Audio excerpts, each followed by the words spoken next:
زحال مسکین مکن تغافل، درائے نینا بنائے بتیاں، کتاب ہجراں ندار میں جاں، نہ لیہو کاہے لگائے چھتیاں۔ شبان ہجراں دراز چو زلف، روز وصلت چو عمر کوتاہ، سکھی پیا کو جو میں نہ دیکھوں تو کیسے کاٹوں اندھیری رتیاں۔ ناظرین آداب، ڈی ڈی اردو کے خاص پروگرام اردو شاعری کا بدلتا منظرنامہ، اس پروگرام میں رضا حیدر آپ سبھی کا استقبال کرتا ہوں۔ آج ہم گفتگو کریں گے نذیر اکبر آبادی کی شاعری اور ان کی زندگی کے اوپر، اور ہمارے ساتھ اس اہم گفتگو میں موجود ہیں ہمارے دو خاص مہمان جن کا میں آپ کے سامنے تعارف کراتا چلوں۔ میرے پہلے مہمان ہیں ڈاکٹر خالد اشرف صاحب، جو کسی بھی طرح سے تعارف کے محتاج نہیں ہیں، دہلی یونیورسٹی سے وابستہ ہیں، کئی کتابوں کے مصنف ہیں اور منٹو پر اور فکشن پر اتھارٹی رکھتے ہیں۔ ہماری دوسری مہمان ہیں ڈاکٹر نعیمہ جعفری پاشا، آپ بھی اردو ادب میں بہت ہی جانی پہچانی شخصیت ہیں۔ آپ کی تحریروں کی خاص بات یہ ہے کہ آپ نے نذیر اکبر آبادی کی شاعری اور ان کی زندگی کے اوپر کئی مضامین لکھے ہیں اور آپ کی ایک کتاب بھی آئی ہے۔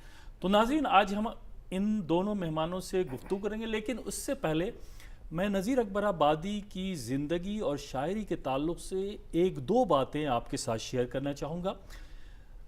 ہندوستان کی تہذیب و ثقافت کو فروغ دینے میں جن اہم شعراء نے اہم کردار ادا کیا ہے، ان میں نذیر اکبر آبادی کا نام بہت ہی عزت اور احترام کے ساتھ لیا جاتا ہے۔ نذیر اکبر آبادی کی شاعری کی خصوصیت یہ بھی ہے کہ انہیں ہم عوامی شاعر کہتے ہیں۔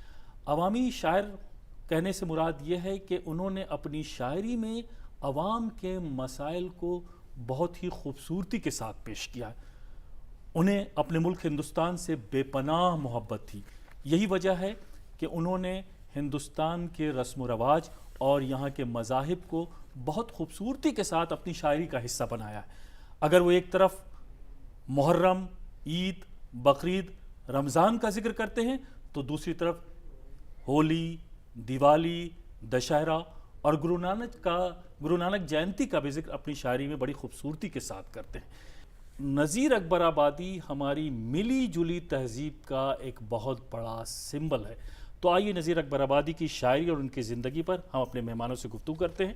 میرا پہلا سوال ڈاکٹر خالد اشرف صاحب سے۔ خالد اشرف صاحب، یہ بتائیے کہ نذیر اکبر آبادی کی زندگی کا جو ابتدائی دور ہے، اس ابتدائی دور کے بارے میں آپ ناظرین کو کچھ بتائیں۔ دیکھیے، میں عرض کرنا چاہتا ہوں کہ نذیر اکبر آبادی اس دور میں پیدا ہوئے تھے جب مغلیہ سلطنت کا زوال ہو چکا تھا، اورنگزیب کا انتقال 1707 میں ہوا جی، اور نذیر اکبر آبادی کی عمر تھی 95 سال، بہت لمبی عمر۔ دہلوی تھے وہ، دراصل اکبر آبادی نہیں تھے۔ ان کے نانا اور نانی چونکہ آگرے میں اکبر آباد میں تھے، اس لیے وہ اپنے آپ کو اکبر آباد کا ہجرت کر گئے تھے جی باقاعدہ۔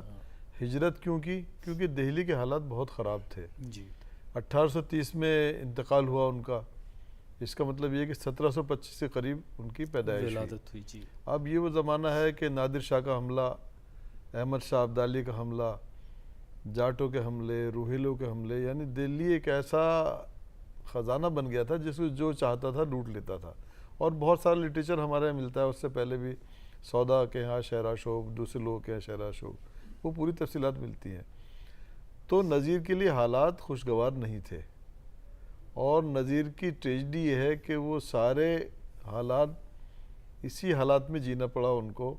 اس کے بعد مغلیہ سلطنت کمزور ہوتی گئی، اور ایک طرف سے مراٹھے، دوسری طرف سے سکھ، اور تیسری طرف سے پھر فائنلی انگریز، برٹشرز۔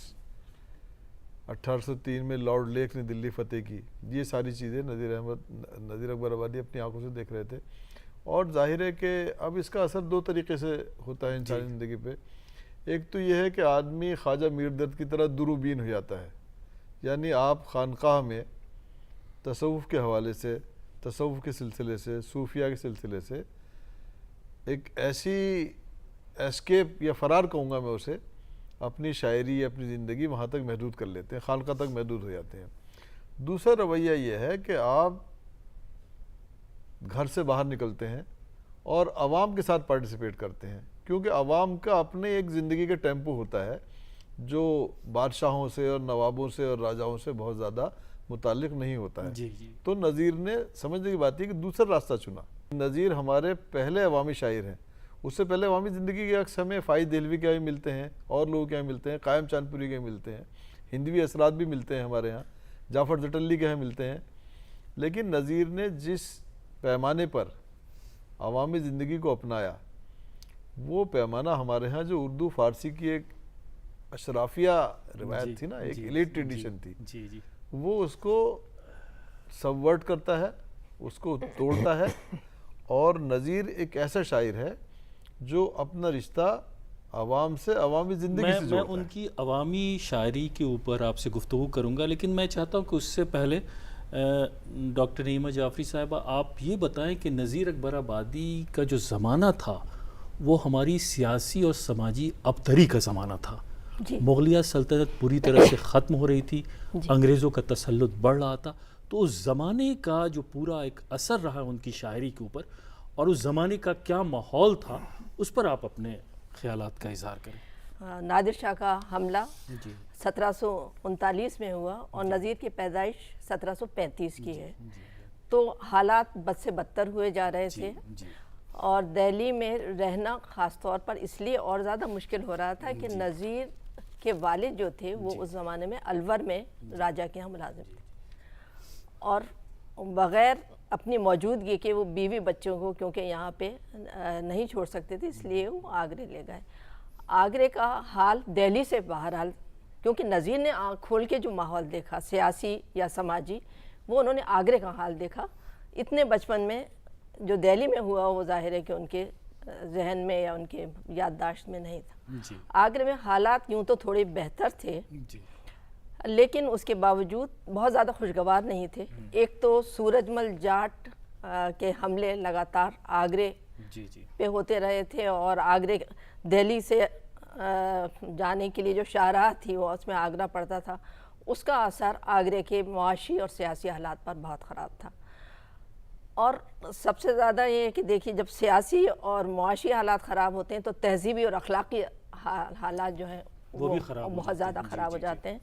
تو اس ماحول میں نظیر نے اپنی شاعری شروع کی، اور نظیر کیونکہ عوامی شاعر، جیسا کہ ابھی خالد صاحب نے کہا کہ وہ بالکل عوامی شاعر تھے اور دربارداری سے ان کا کوئی رشتہ نہیں تھا، اور انہوں نے عوام کو اپنے سے زیادہ قریب تر پایا اور ان پہ شاعری کی۔ تو عوام کے مسائل کا جو ہے عوام وہ کے اظہار، مسائل نہیں بلکہ ان کی عوام کی پوری زندگی، ہاں تو مطلب خالد ان کی اشرف صاحب، خوشیاں بھی یہ اور ان کے یہ غم ایک سوال بہت اہم ہے کہ اس زمانے میں جو پورا شاعری کا منظرنامہ ہے اس میں بہت سارے ان کے معاصرین ہیں اور وہ اپنے اپنے طور پہ شاعری کر رہے ہیں، لیکن کیا وجہ آپ کو دکھائی دیتی ہے کہ نظیر نے عوامی مسائل کو اپنی شاعری کا حصہ بنایا اور انہی عوامی مسائل کی وجہ سے آج مقبول ہیں وہ؟ دیکھیے مجھے ایسا لگتا ہے کہ ہمارے یہاں شاعری میں دو دھارے، دو اسٹریم چلتے رہے۔ ایک تو ہمارے یہاں جیسے میں نے تھوڑی دیر پہلے عرض کیا تھا کہ ایک تو فارسی کی جی جی جی اشرافیہ روایت ہے پوری روایت رہی ہے جو جی جی نوابین سے، بادشاہوں سے، امیروں سے، درباروں سے جڑی ہوئی ہے، لیکن دوسری روایت جو شاید اتنی مضبوط نہیں ہے، جس کو ہم نے بہت توجہ نہیں دی ہے، وہ عوامی روایت ہے، جس کا سلسلہ جعفر جٹلی سے، قائم چاند پوری، فائز دہلوی، آبرو، ان سب کے ہاں عوامی زندگی کے وہ نمونے ملتے ہیں جو فارسی ٹریڈیشن کو توڑتے ہیں۔ اور ہمارے ہاں کی جو ہندی ٹریڈیشن ہے، ظاہر ہے کہ ہندی ٹریڈیشن بھی بہت بڑی ہے، سنسکرت ٹریڈیشن، پھر برج بھاشا کی ٹریڈیشن ہے، پنجابی کی ٹریڈیشن ہے، یہ سارا ہمارا ورثہ ہے۔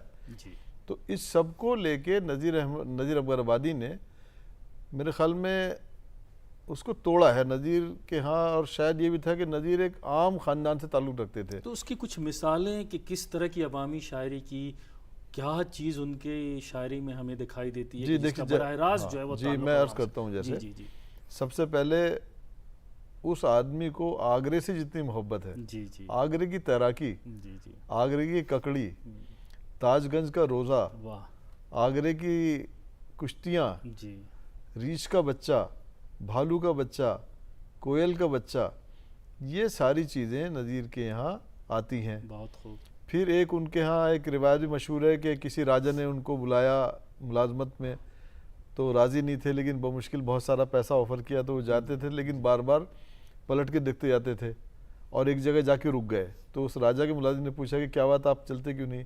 اس نے کہا بھیا میں آگے نہیں جاؤں گا کیونکہ تاج محل مجھے دکھائی نہیں دے رہا ہے. جی تو وہ اس طرح کا آدمی تھا، اور شاید کسی بڑے خاندان سے بہت زیادہ تاریخ ہمیں ملتی نہیں ہے نا. ہمارا ایک مسئلہ یہ بھی ہے کہ تاریخ کے بہت سارے گوشے روشن نہیں ہیں، بہت سارے ریکارڈز نہیں ہیں، خاص طور پہ عوام کے ریکارڈز ہمارے پاس نہیں ہیں، اشرافیہ کے بڑے لوگ کے. اب دیکھیے نا، غالب کا سب سے بڑا مسئلہ یہ ہے کہ غالب اعلیٰ خاندان کے ہیں، ماوراء النہر سے ان کا خاندان آیا تھا. پھر میر تقی میر کا سب سے بڑا مسئلہ یہ ہے کہ وہ اپنی سیادت پہ زور دیتے ہیں، اور بعد میں یہی پتہ چلا کہ دراصل وہ سید نہیں تھے. بہرحال ایک نزاعی مسئلہ ہے. جی جی جی. تو مسئلہ یہ ہے کہ آپ اگر بڑے بننا چاہتے ہیں، آپ کو بڑے شاعر کے طور پہ، بڑے ادیب کے طور پہ اسٹیبلش ہونے ہیں، تو ایک پیمانہ ہے کہ آپ کو کسی بڑے خاندان سے، اور باہر سے ایران سے یا عرب سے آپ کے خاندان عہد شاہ جہانی میں یا عہد عالمگیری میں آئے ہیں. نذیر کے پاس ایسی کوئی ٹریڈیشن نہیں ہے. تو نذیر نے اپنے آپ کو اسٹیبلش کیا ایک عوامی شاعری کے ذریعے. ککڑی، خربوزہ، پھسلن، برسات، کیچڑ، ہاں اس طرح کے بارش. سینکڑوں الفاظ جو ہیں ان کی شاعری میں ہمیں الفاظ دکھائی کے دیتے ہیں. تعلق سے ایک بات کہنا چاہوں گا. الفاظ ہمارے ہاں 3 لوگ الفاظ کے لیے بہت مشہور ہیں. نذیر سب سے پہلے، عہد کے حساب سے کہہ رہا ہوں میں، کسی معیار بندی نہیں کر رہا ہوں. دوسرے میر انیس، اور تیسرے جوش ملی آبادی. جی جی.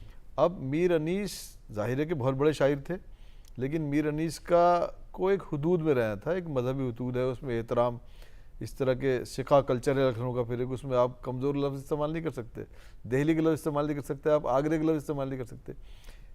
نذیر کو یہ آزادی ہے، نذیر کے کوئی پابندی نہیں ہے. جی جی. ڈاکٹر نعیمہ جعفری صاحبہ، یہ جو ابھی آپ کہہ رہی تھیں کہ پیدا تو ہوئے دلی میں، جی خاندان اکبر آباد یعنی آگرہ کا، تو اس کے پیچھے وجہ کیا ہے کہ انہوں نے اپنی پوری زندگی جو ہے وہ اپنے آپ کو اکبر آبادی کہا، دلی میں رہے، پلے بڑھے، سب کچھ دلی کا دیکھا؟ دہلی میں وہ اتنے زیادہ پلے بڑھے نہیں. 4 سال کے بچے سے آپ کیا توقع کر سکتے ہیں کہ وہ کسی جگہ کی تہذیب کا کیا اثر قبول کرے گا؟ جی جی. ان کی جو سمجھ کا، ان کے جو شعور کا دور تھا وہ آگرے میں گزرا. کیونکہ ایک اندازے کے مطابق 1738 میں وہ آگرے آ گئے تھے، جس وقت ان کی عمر 4 سال کی تھی. اور اس کے بعد ان کی ساری زندگی، کیونکہ والد کا انتقال ان کی کم سنی میں ہو گیا. آتے جاتے رہے نا، لیکن مستقل نہیں رہے. نہیں، دہلی پھر گئے ہی نہیں. جی نہیں. کیونکہ والد ان کے الور میں ملازمت کرتے تھے، تو جب آتے تھے تو آگرہ آتے تھے اور آگرے سے الور واپس چلے جاتے تھے. دہلی سے پھر ان کا تعلق رہا ہی نہیں. تو ان کی پوری تربیت جس ماحول میں ہوئی، ننیال تو پہلے ہی آگرے کا تھا، مادری زبان بھی آگرے والی ہی ٹھہری، کیونکہ بچہ زبان اپنی ماں سے ہی سیکھتا ہے، اسی لیے مادری زبان. تو اس پہ جو شاید عام طور پہ لوگ محسوس نہ کرتے ہوں کہ دہلی اور آگرے کی زبان میں جو باریک سا فرق ہے، وہ ہمیں نذیر کے یہاں نظر آتا ہے. اور اس کا مقابلہ اگر آپ دوسرے شاعروں سے کریں تو یہ چیز زیادہ محسوس ہوتی ہے اگر آپ غور سے مان. انہوں نے حالات بھی وہی دیکھے. ایک اور بات عرض کروں گی میں کہ دہلی دارالسلطنت تھا، وہاں بادشاہ جیسے بھی تھے لیکن بادشاہ تھے. آگرے میں ایسا کچھ نہیں تھا. آگرے میں صرف عمرا تھے یا یہ کہ کچھ سیٹھ ساہوکار وغیرہ تھے جن سے بڑے اچھے تعلقات جن سے ان کے بہت اچھے تعلقات تھے. اور کیونکہ یہ درس و تدریس کے پیشے سے وابستہ تھے، اس لیے ان سب کے لڑکوں کو پڑھاتے تھے. خالد اشرف صاحب، ایک جو سب سے اہم بات ہے اور جس کا اظہار بہت ضروری ہے موجودہ ماحول میں اور ہمیں بار بار کرنا پڑتا ہے اردو شاعری کے حوالے سے، کمپوزٹ کلچر، مشترکہ تہذیب، گنگا جمنی تہذیب، ملی جلی تہذیب کی علامت. تو یہ سب چیزیں نذیر اکبر آبادی کی شاعری میں کوٹ کوٹ کر بھری ہوئی تھی. مجھے لگتا ہے کہ اتنی مثالیں ہیں کہ اس پر گفتگو کی جائے تو بہت طویل گفتگو ہو جائے گی. تو میں چاہتا ہوں کہ مختصر طور پر آپ بتائیں کہ وہ کیا کمپوزٹ کلچر تھا جس نے اتنا متاثر کیا نذیر اکبر. دیکھیے، میں یہ عرض کروں کہ جہاں تک ہماری تحقیق ہے، عبدالغفور شہباز کی کتاب سب سے پہلے آئی. اور دیکھیے اشرافیہ کا دباؤ کس قدر ہے کہ وہ ان کی کتاب اور ان کا کلام سن 1900 تک نہیں چھپا. مطبع نول کشور سے چھپا، وہ بھی دلی سے آگرے سے نہیں چھپا. ایک سمجھنے کی بات یہ بھی ہے. یعنی لکھنؤ والوں نے، لکھنؤ نے نظیر کو اپنایا. لکھنؤ کا اپنا ایک رنگ تو تھا ہی تھا، لیکن لکھنؤ میں ایک پکڑ پن بھی تھا، تو جس کو نظیر اکبر آبادی سوٹ کرتے تھے. تو ایک بات تو یہ کہنی ہے. دوسرا یہ ہے کہ وہ جو عوامی ٹریڈیشن تھی، نظیر اکبر آبادی خود ایک شیعہ خاندان سے تعلق رکھتے تھے، لیکن ان کے جو ہیروز ہیں، ان کے جو موضوعات ہیں، سب سے بڑا موضوع تو ان کا شری کرشن جی ہے. جس قدر انہوں نے شری کرشن جی پر لکھا ہے، اتنا میرے خیال میں اردو میں کیا شاید ہندی میں بھی کسی شاعر نے، جو بڑے بڑے شاعر ہندی کے ہیں، اتنا بڑا نہیں لکھا ہوگا. چونکہ شری کرشن اس برج بھومی کے سب سے بڑے ہیرو تھے. پھر گرو نانک، جو ظاہر ہے کہ بہت دور کے تھے، لیکن ایک فرقے سے، ایک مذہب سے جو نیا نیا بن رہا تھا، فارم ہو رہا تھا ابھی، سکھزم، اس کو بھی نظر انداز نہیں کرتے ہیں. لیکن ایک عجیب بات ہے کہ کسی کرسچن ہیرو کے بارے میں انہوں نے کچھ نہیں لکھا. تو ایک طرح کا شاید ان کے اندر یہ احساس بھی رہا ہو کہ بھئی یہ لوگ جو ہیں زبردستی ہمارے ملک پہ قبضہ کر رہے ہیں. ایسٹ انڈیا کمپنی تو بہت پہلے آ گئی تھی، جہانگیر کے زمانے میں آ گئی تھی کہ دو تہذیبوں کا جی اثر جی صاف تھا. تو بہت ہندو صاف تہذیب اور مسلم تہذیب. میں عرض کر رہا تھا کہ جی. دو جو ڈومیننٹ تہذیبیں تھیں، ہندو تہذیب جیسا آپ نے فرمایا اور مسلم تہذیب، نظیر کو لگتا تھا کہ ان دونوں کے ملے بغیر ہمارے ملک میں، ہماری تہذیب میں، ہماری ثقافت میں ترقی نہیں ہو سکتی. اور باقاعدہ ایک ان کی کلام کی سیاست تھی. بظاہر وہ ایک سیاسی آدمی نہیں تھے، ایک سیدھے سادے معلم تھے. لکھا بھی انہوں نے کہ ایک سیدھا سادہ سا معلم ہوں، معمولی بچوں کو پڑھاتا ہوں میں. لیکن ایسا نہیں تھا، وہ ایک مفکر تھے.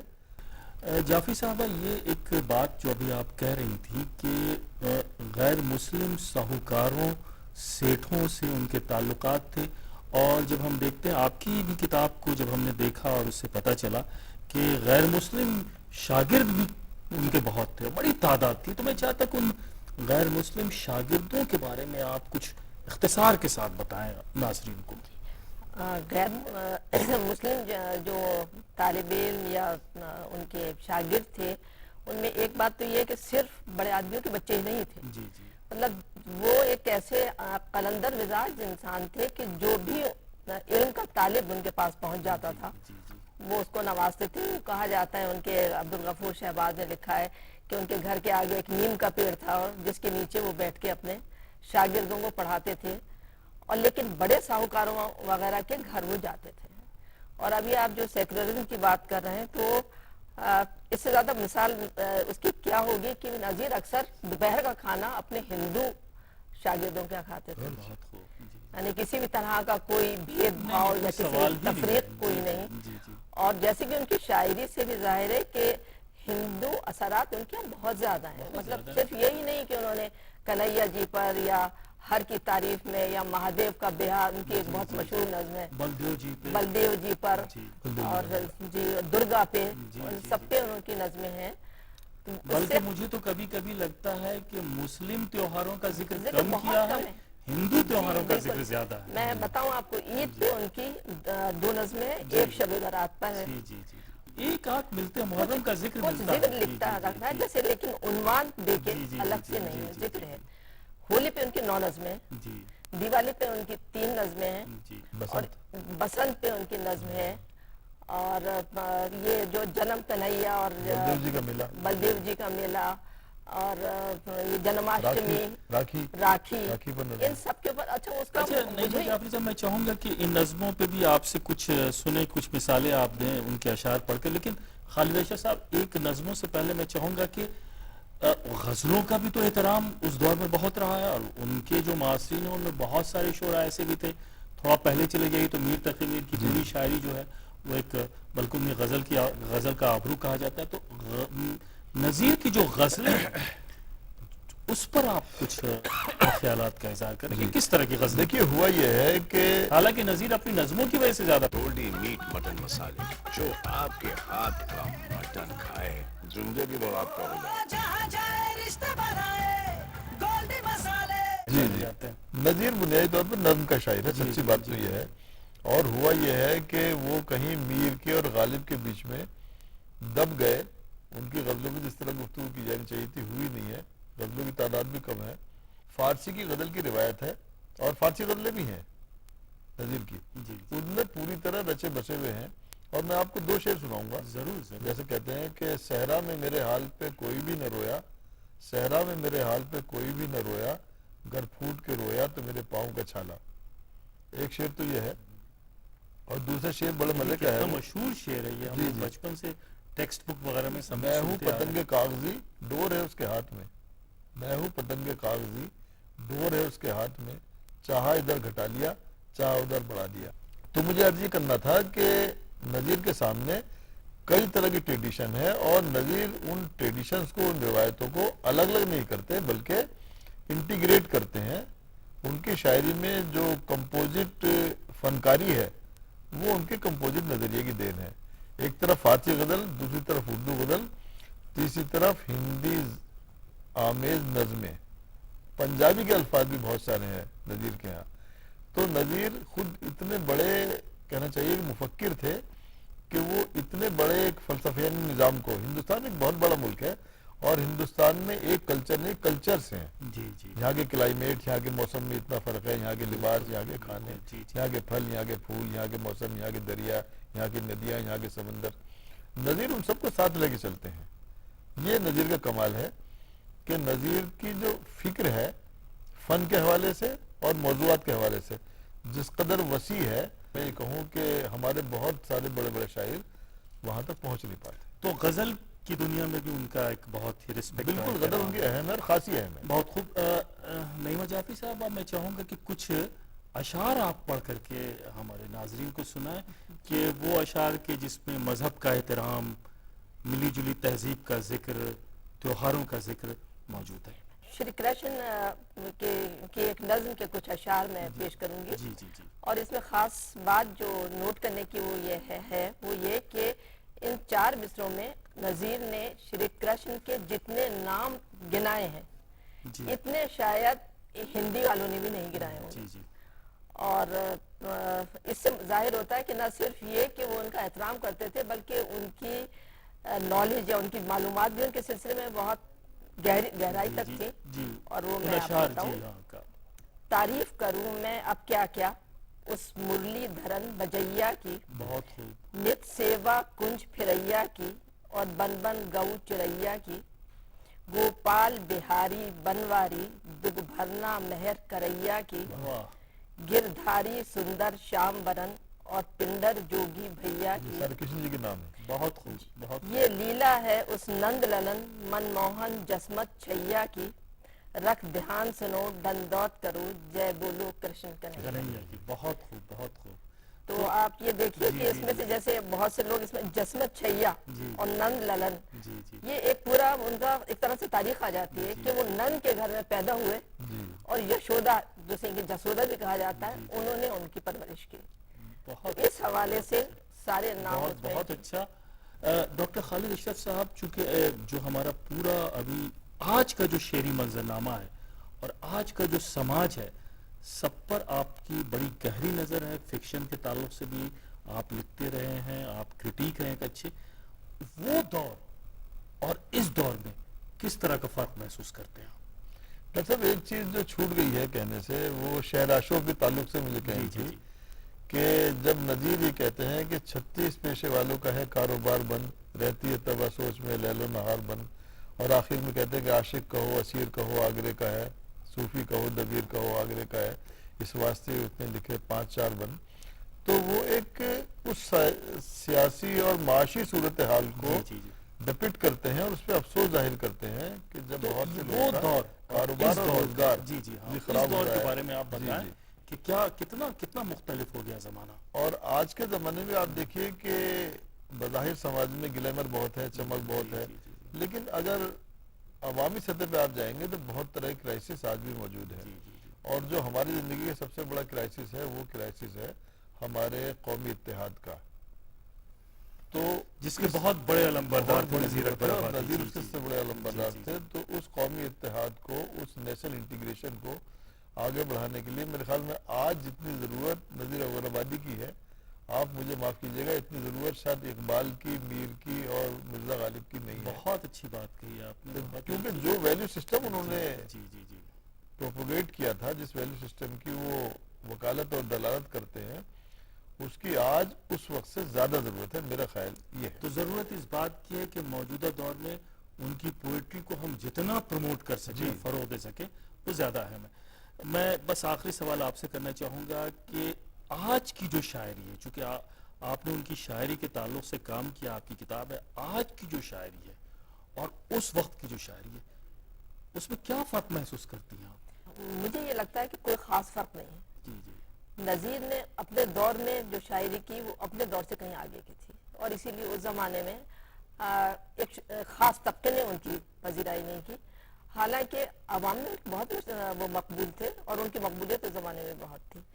اور آج بھی کچھ شاعری ایسی ہو رہی ہے کہ جسے ہم شاعری نہیں مانتے، جیسے نظیر کے دور میں نظیر کی شاعری کو لوگوں نے نہیں مانا تھا، اور ہو سکتا ہے کہ آنے والے زمانے میں شاید ان شاعروں کو جنہیں اب ہم غیر شاعر سمجھ رہے ہیں کچھ مقبولیت حاصل کریں، ریکگنیشن ملے۔ مل جائے۔ تو کیا عوامی موضوعات آج کی شاعری میں آپ کو کہیں دکھائی دیتا ہے؟ جی دکھائی دیتے ہیں کافی۔